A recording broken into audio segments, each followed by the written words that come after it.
নতুন নতুন ভিডিও সবার আগে পেতে আমাদের চ্যানেলটি সাবস্ক্রাইব করুন এবং পাশের যে বেল আইকন আছে সেটিতে ক্লিক দিতে ভুলবেন না। আমাদের চ্যানেলটি সাবস্ক্রাইব করার কারণে আমাদের ভিডিওগুলো আপলোড করার সাথে সাথেই আপনি পেয়ে যাবেন। আসসালামু আলাইকুম, আমি জুবাইর। তো আজকে টিউটোরিয়ালে দেখব আমরা ডাটা টাইপ নিয়ে কথা বলবো, ঠিক আছে? গত পর্বে আমরা দেখাইছি যে ভ্যারিয়েবল কিভাবে লিখতে হয়, ওগুলা তো আমরা আগের টিউটোরিয়ালে অবশ্যই দেখে নেবেন। আপনারা কিন্তু প্রত্যেকটা টিউটোরিয়াল প্রথম থেকে দেখার চেষ্টা করবেন, তাহলে আপনারা অবশ্যই আপনারা কি জাভা স্ক্রিপ্ট শিখতে পারবেন, এটা আমি গ্যারেন্টি দিয়ে বলে দিচ্ছি। তো ডাটা টাইপ নিয়ে আমরা কথা বলি। এখানে ডাটা টাইপটা শুধু আমরা মুখে দেখাবো, মানে কাজে দেখাবো না সেরকম। আপনারা দেখেন তাহলে বুঝতে পারবেন। তো ডাটা টাইপ, হ্যাঁ, ডাটা টাইপ ডাটা টাইপ আমরা কত প্রকার? ডাটা টাইপ হচ্ছে 5 প্রকার, ঠিক আছে? এক নাম্বার হচ্ছে কি নাম্বার নাম্বার নাম্বার ঠিক আছে? নাম্বার বলতে কি বুঝি? 1 2 3 4 এগুলা, ঠিক আছে? তো নাম্বার আবার কয় প্রকার? নাম্বার আবার হচ্ছে 2 প্রকার। একটা হচ্ছে নাম্বার অনেক প্রকার হতে পারে, তো এগুলোর ভাগ দেখেন। ইন্টিজার আর একটা হচ্ছে ফ্লোটিং পয়েন্ট আর ডাবল। তো নাম্বার মানে জাভা স্ক্রিপ্টে অত কিছু লাগে না, মানে অত ঝামেলা করবে না এটাতে। এটা শুধু নাম্বার, আপনার যে রকম ইন্টিজার দেন আর যে কোনো ভ্যালু দেন না কেন সেগুলো নাম্বার হিসেবে ধরে নেবে। কোনো যে ইন্টিজারের জন্য আপনি ইন্ট এই সেই এগুলো লেখা লাগবে না, যে পিএইচপিতে আমরা যেগুলো করি ওগুলার কোনো ভ্যারিয়াল হবে না। আপনি শুধু নাম্বারটা এটা শুধু জাস্ট জেনে রাখেন। ইন্টিজার ইন্টিজার ভ্যালু যেটা, সেটা ইন্টিজার। ইন্টিজার কোনলা? ইন্টিজার আপনার কি বললাম, যে ইন্টিজার হচ্ছে 1 2 3 এগুলা, এগুলো হচ্ছে ইন্টিজার, ঠিক আছে? আর এখানে ফ্লোটিং ফ্লোটিং যেটা, ফ্লোটিং কোনলা? ফ্লোটিং হচ্ছে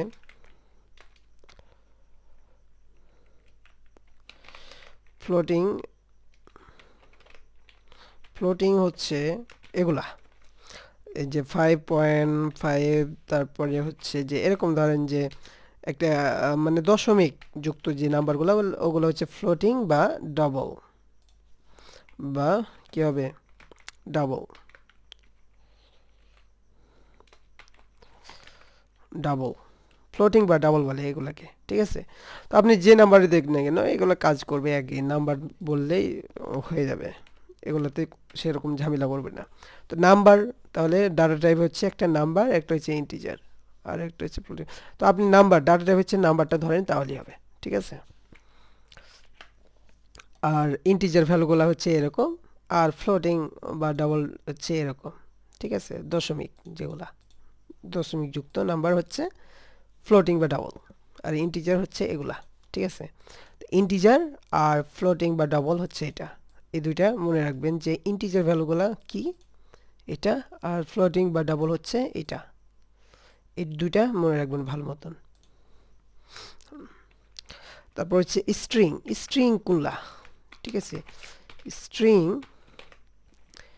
স্ট্রিং হচ্ছে এগুলা, যে আপনার ডবল কোটেশন, ডবল কোটেশনের মধ্যে যে ভ্যালুগুলাই থাকবে, হ্যাঁ, এর মধ্যে যে ভ্যালুগুলাই থাকবে, ধরেন যে কোনো লেখা থাকতে পারে, এবিসিডি থাকতে পারে, এরকম এবিসিডি, এবিসিডির মানে আপনার যে কোনো ক্যারেক্টার লেখা থাকতে পারে, ঠিক আছে? এগুলো হচ্ছে স্ট্রিং। অথবা এই এর কোটেশনের মধ্যে 1 2 3 মানে যা যে কোনো কিছুই থাকতে পারে, পয়েন্ট টয়েন্ট যাই থাকবে না কেন, মানে এই কোটেশনের মধ্যে যেগুলাই থাকুক না কেন, এই কোটেশনের মধ্যে যেগুলাই থাকুক না কেন সেগুলাই হয়ে যাবে স্ট্রিং, ঠিক আছে? ও, এখানে এস দিতে ভুলে গেছি, স্ট্রিং।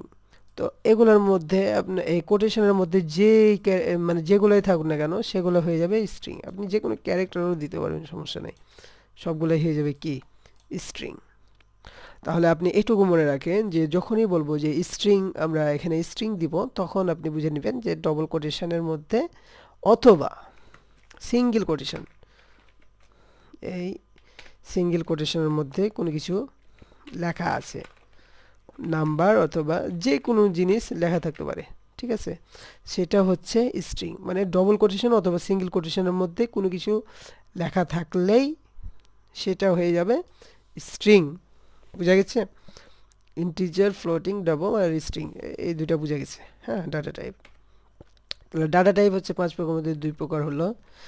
3 নম্বরে হচ্ছে আপনার বুলিয়ান। বুলিয়ান কোনগুলা? বুলিয়ান মানেই হচ্ছে ট্রু অথবা ফলস।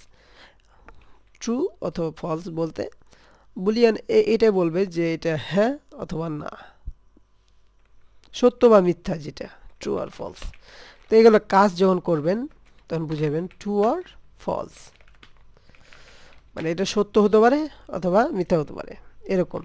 তো এটা যখন কাজ করবে তখন বুঝতে পারবেন। আপনি শুধু এগুলা মনে রাখবেন, যে ভ্যালুগুলা এগুলা। আর একটা হচ্ছে অ্যারে। অ্যারে, তো অ্যারের কিভাবে লেখে এই জিনিসটা শুধু মনে রাখেন তাহলেই হবে।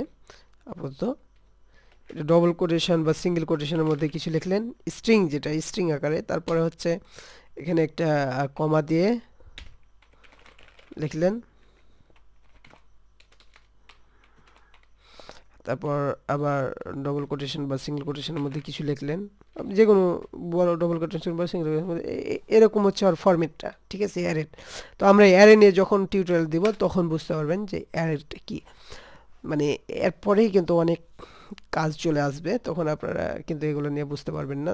সেটার জন্য আপনাদের এটা দেখাই দিচ্ছি, মানে স্টেপ বাই স্টেপ যাচ্ছি। আমরা যদি বেসিক কিছুই না জানতে পারি তাহলে কিন্তু ঝামেলায় পড়ে যাব। অবজেক্ট, অবজেক্ট ডাটা টাইপ একটা হচ্ছে কি অবজেক্ট। তো অবজেক্ট কি? সব কিছুই কিন্তু অবজেক্ট। একটা আমি কিন্তু অবজেক্ট, ল্যাপটপ অবজেক্ট, এরকম কিছু। তো আমরা অবজেক্ট নিয়ে যখন টিউটোরিয়াল করব তখন আপনারা এই সম্বন্ধে ক্লিয়ার হয়ে যাবেন। জাস্ট আপনারা এখন কি এই দুইটা আপাতত, এই দুইটা তিনটা, মানে বেশিরভাগ আপনি কি করবেন, নাম্বার এবং স্ট্রিং, এই দুইটা আপাতত এখন ভালো মতো মনে রাখবেন যে নাম্বারগুলা কিভাবে ব্যবহার করছি, মানে কীরকম ভাবে হচ্ছে নাম্বার ভ্যালু দেখার জন্য এবং স্ট্রিং ভ্যালু দেখার জন্য কিভাবে ব্যবহার করছি সেটা। এটুকু আপনি একটু ভালো মতন মনে রাখবেন, তাহলে পরবর্তীতে আমরা এগুলা সম্বন্ধে সবগুলাই মানে জানাতে পারবো আপনাকে ভালো মতন। তো এরপরে টিউটোরিয়াল যেহেতু এগুলা নিয়ে, তার জন্য আপনাকে কি বললাম যে এগুলা ভালো মতন জেনে রাখবেন, এই দুইটা 1 আর 2 নাম্বারটা। তো এর পরবর্তী টিউটোরিয়াল আমরা যেগুলো দেখাবো সেগুলা আপনারা পরবর্তীতে দেখতে পাবেন। তো আপনারা কি করবেন, আমার চ্যানেলটি সাবস্ক্রাইব করবেন এবং এই ভিডিওটা কেমন লাগলো সেটা জানাবেন। এ বলে আমার টিউটোরিয়াল শেষ হচ্ছে। আল্লাহ হাফেজ।